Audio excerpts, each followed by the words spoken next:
अगर आपकी नाटी के एग्जाम ऑलरेडी आपने बुक कर लिया या फिर आप सोच रहे हो नाटी के एग्जाम देने को, कैसा एग्जाम होगा, what are the tips and tricks, how to crack it, ये सारे क्वेश्चंस मैं इस वीडियो में आंसर करूंगी। So make sure you watch till end. So सबसे पहले नाटी एग्जाम है क्या? सो बेसिकली नाटी एग्जाम जो है ये बच्चे ऑस्ट्रेलिया में देते हैं 5 पॉइंट क्लेम करने के लिए towards their PR. Second question, is NAATI hard और इजी? अगेन ये पर्सनल प्रेफरेंस पे डिपेंड करता है। फॉर एग्जाम्पल मैंने बचपन में ना शुद्ध गुजराती बोली है ना शुद्ध हिंदी बोली है, तो जब मैंने एग्जाम दिया था मुझे तो बहुत हार्ड लगा था। But again I got my desired scores. कैसे स्कोर्स मैंने लिए क्या, तो वो हम इस वीडियो में आगे बात करेंगे। नंबर 3 क्वेश्चन कि इसमें का मार्किंग और ये सारी चीजें कैसे होती है। In this video I share 10 tips and tricks जो आपको डेफिनेटली हेल्प करेगी आपके एग्जाम के लिए। So number 1 tip is know the exam format. तो बेसिकली इसमें क्या होगा, एक लैंग्वेज डेफिनेटली इंग्लिश रहेगा और दूसरा you can choose your own language. तो जैसे आप गुजराती, हिंदी, बांग्लादेशी, नेपाली, स्पेनिश, व्हाटएवर जो भी आपका दूसरा लैंग्वेज है जिसमें आप फ्लुएंट हो, आप वो लैंग्वेज को चूज कर सकते हो।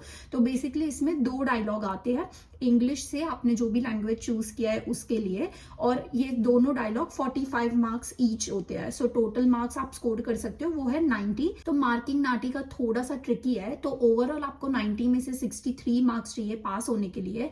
बट सेइंग दैट आपके दोनों डायलॉग में मिनिमम 29 मार्क्स आने चाहिए। So let's say for example आपके एक डायलॉग में आए 25 मार्क्स और दूसरे में आपने 45 में से 40 मार्क्स लाए, तो टोटल इसका आई डोंट नो, मेरा मैथ्स खराब है बट इमेजिन कर लो इसका टोटल 63 से ज्यादा हो रहा है, पर फिर भी आप एग्जाम में फेल होंगे। द रीजन, क्योंकि आपको जो फर्स्ट डायलॉग था उसमें 29 से कम आए, 25 आए। So you have to make sure कि आपके दोनों डायलॉग में 29 से ज्यादा आ रहे हैं और उन दोनों का टोटल 63 से ज्यादा हो रहा है, तो ही आप एग्जाम में पास करोगे। सेकेंड पॉइंट है practice note taking. Let's say कोई लंबा डायलॉग आ गया तो मेक श्योर आप शॉर्ट फॉर्म्स यूज करो। अगर उसमें बोला है let's say hi my name is Julie, I want information on the dance programme, ये वो, तो आप अगर पूरा लिखने जाओगे hi my name is Julie, I want information, तो इतने में तो डायलॉग पूरा निकल जाएगा। यू हैव टू प्रैक्टिस कि आप अच्छे से नोट टेकिंग लो, कौन सी चीज आप याद कर लोगे, कौन सी चीज आपको लिखनी पड़ेगी। इन्फॉर्मेशन का लेट्स से अगर आपने इन्फो बना दिया तो उस चीज में आपको स्पीड लाना पड़ेगा। Because you have to focus on meaning, not on writing the whole sentence, क्योंकि वो तो इम्पॉसिबल है, आप पूरा तो वैसे भी नहीं लिख पाओगे।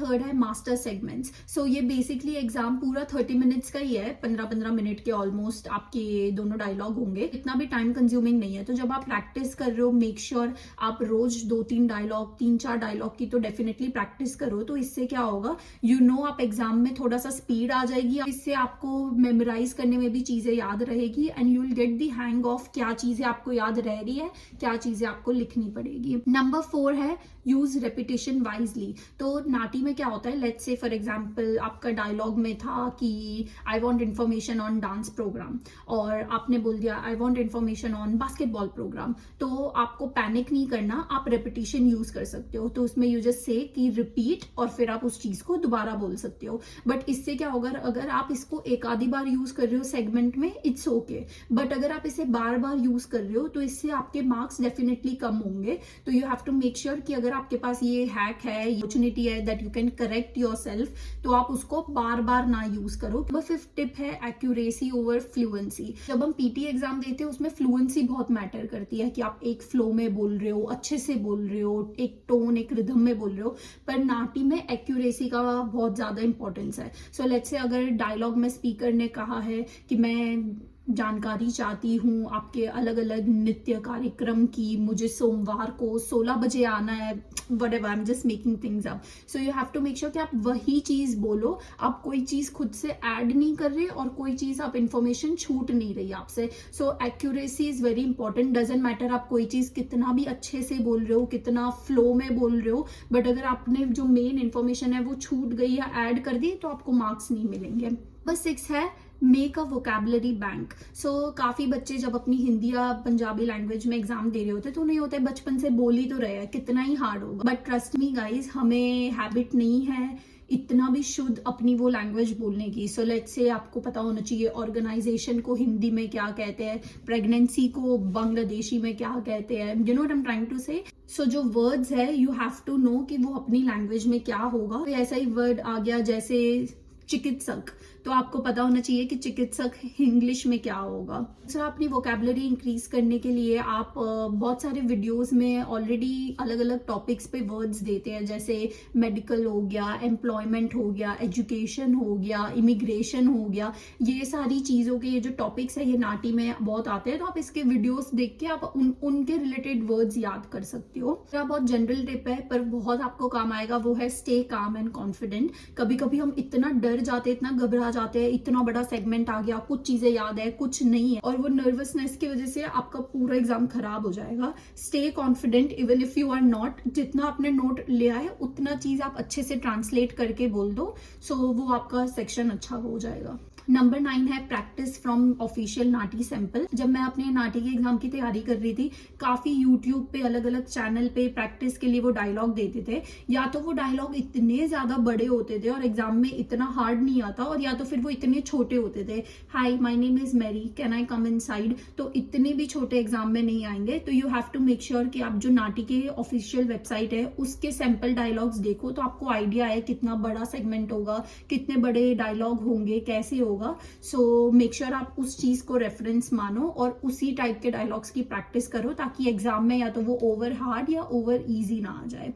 और लास्ट है रिकॉर्ड एंड सेल्फ इवेल्युएट। आप अपना जब भी प्रैक्टिस कर रहे हो मेक श्योर आप रिकॉर्ड करो, सुनो आपने क्या गलतियां की, क्योंकि अगर आप सुनोगे नहीं, आपको लग रहा है सही तो कर रही हूँ, सही तो कर रही हूँ, और मार्क्स में आपको पता चलेगा कि फेल हो गए। अपने देखो आप कितने इंग्लिश के वर्ड्स आपने बोले, देखो जो आपने अपनी लैंग्वेज के वर्ड बोले क्या वो आपने क्लियर बोला या नहीं। So let's say for example teacher को हिंदी में अध्यापक बोलते हैं, पर मैं इतनी डरी हुई हूँ या इतनी मेरे नर्वस हूँ, तो और मैंने अध्यापिक बोल दिया फॉर एग्जाम्पल, तो इवन दो वो सिमिलर है अध्यापक से, बट उसका मार्क्स नहीं मिलेगा जस्ट बिकॉज आपने वो क्लियर बोला नहीं अध्यापक। तो वैसे ही मेक श्योर आप हर चीज के वर्ड्स को क्लियरली और अच्छे से बोल रहे हो। And the last bonus tip is, मैंने पीटी पे ऑलरेडी वीडियो बनाया है जिसमें मुझे 90 और 90 स्कोर आए थे। सो मेक श्योर अगर आप वो एग्जाम दे रहे हो तो वो भी चेकआउट करो।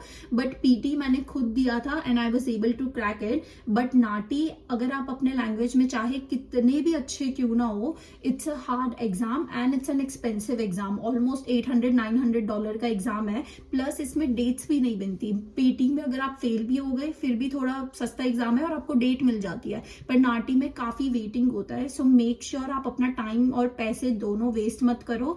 अगर चाहे आप 2 या 3 वीक के भी क्लासेस ले लो, बट मेक श्योर आप क्लासेस लो। इफ यू आर इंटरेस्टेड, मैंने कहाँ से क्लासेस लिए थे, कितना मैंने कॉस्ट लिया, कितना मैंने पढ़ाई का टाइम दिया था, आप मुझे कमेंट में बताना, मैं डेफिनेटली इसके ऊपर वीडियो बनाऊंगी। And lastly I just want to say कि नाटी इतना इजी क्रैक नहीं होने वाला। सो मेक श्योर ये जो भी टिप्स है आपने वो टिप्स आप फॉलो करो, और I will see you in next video. Bye.